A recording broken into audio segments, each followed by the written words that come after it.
संसद की सुरक्षा में सेंध लगाने वाले आरोपियों की संख्या बढ़ती जा रही है। अब तक इस मामले में 9 आरोपी पकड़े जा चुके हैं, जो रहने वाले तो अलग अलग राज्यों के हैं, लेकिन इनका मकसद एक था, संसद में हंगामा और अफरा तफरी मचाना।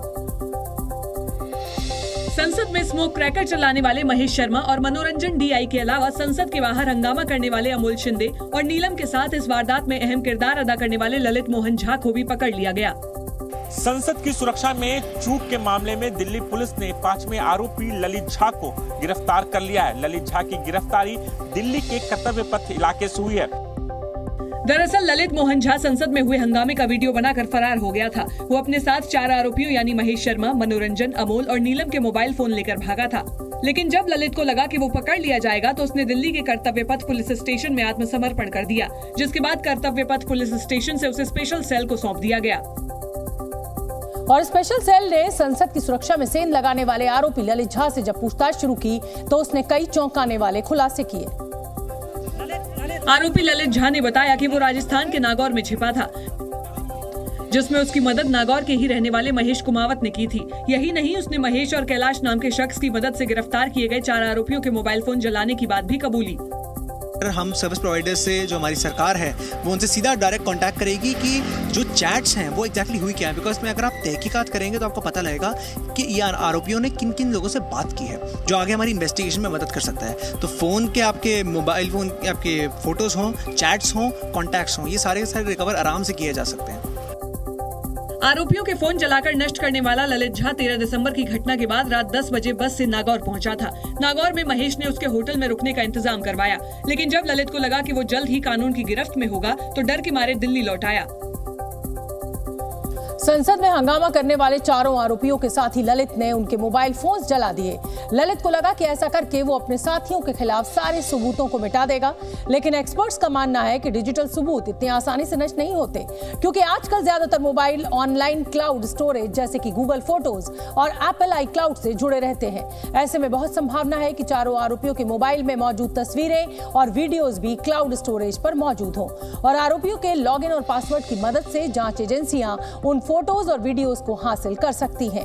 क्लाउड स्टोरेज के बैकअप की मदद से एजेंसियां आरोपियों को मोबाइल में मौजूद दस्तावेज भी हासिल कर सकती हैं। साथ ही व्हाट्सएप या दूसरे मैसेजिंग ऐप्स भी मोबाइल नंबर से जुड़े होते हैं। ऐसे में आरोपियों के व्हाट्सएप मैसेज भी पुलिस आसानी से हासिल कर सकती है। और जहां तक कॉल रिकॉर्ड्स की बात है तो वो मोबाइल ऑपरेटर के जरिए बड़ी आसानी से हासिल किए जा सकते हैं। कॉल रिकॉर्ड से ये पता लगाया जा सकेगा कि घटना वाले दिन और उससे ठीक पहले 4 आरोपी किस व्यक्ति के संपर्क में थे। उधर आरोपी ललित झा के साथ उसे नागौर में रुकवाने वाला महेश कुमावत भी दिल्ली आया और उसने भी ललित के साथ दिल्ली पुलिस के सामने सरेंडर कर दिया।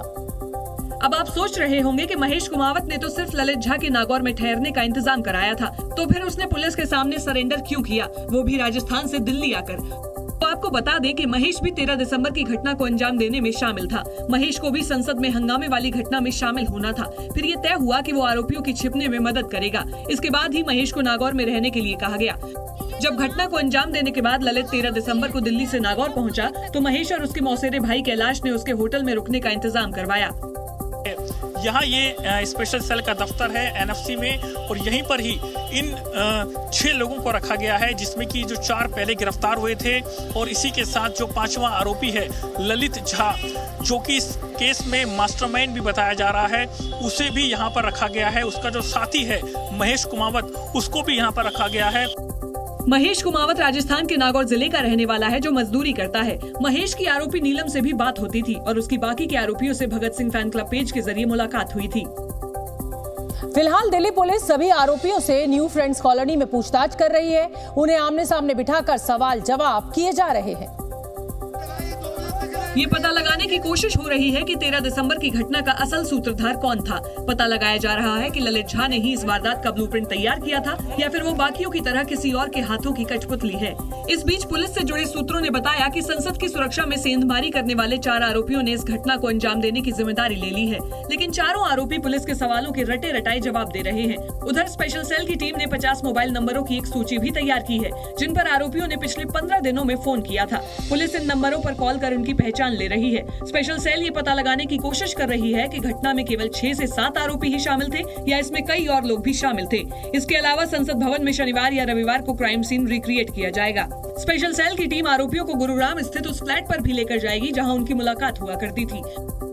जबकि 7 दिनों की कस्टोडियल रिमांड पर लिए गए चारों आरोपियों के अलावा ललित मोहन झा और महेश कुमावत से पूछताछ में भी 13 दिसंबर की घटना से जुड़े कई और चौंकाने वाले खुलासे हो सकते हैं। इस बीच संसद की सुरक्षा में सेंध को लेकर दर्ज एफआईआर से भी कई अहम जानकारियां पता चली हैं। एफआईआर से पता चला है कि हंगामा करने वालों ने अपने जूतों को मॉडिफाई कराया था। दिल्ली पुलिस की एफआईआर के मुताबिक आरोपी सागर शर्मा और मनोरंजन डीआई के जूतों का सोल कटा हुआ मिला। जूतों में एड़ी की तरफ से बड़ा होल किया गया और उस पर रबर सोल लगा दिया गया। इससे जूतों की मोटाई बढ़ गई और उसमें स्मोक कैन छिपाना आसान हो गया। जबकि जूतों में होल कर उस पर रबर सोल लगाने से आरोपियों को चलने में दिक्कत नहीं हुई। आरोपी जूतों में स्मोक कैन के अलावा कुछ पर्चे भी लेकर आए थे। एक पर्ची में जय हिंद जबकि दूसरे में मणिपुर मुद्दे पर नारा लिखा हुआ था।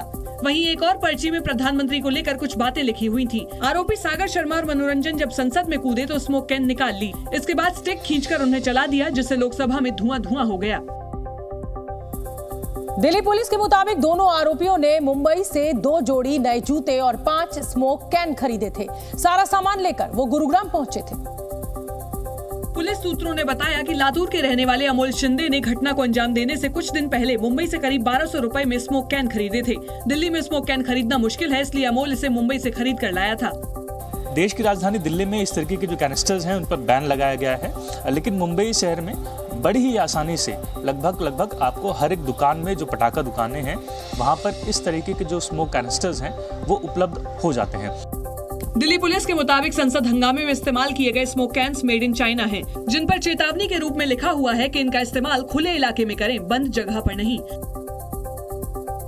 देख पाएंगे कि कितना घना जो धुआं है वो इसके भीतर से निकल रहा है और इसे आमतौर पर आउटडोर के लिए बेहतर माना जाता है, क्योंकि इंडोर ये जो स्मॉग है वो आप देख पाएंगे कितना घना है और ऐसे में कई बार ये कहें कि सांस लेने में जो दिक्कत है वो पैदा कर सकता है। जाहिर है 13 दिसंबर को संसद के अंदर चले स्मोक कैन से सांसदों की जान को खतरा हो सकता था, उन्हें सांस लेने में दिक्कत हो सकती थी।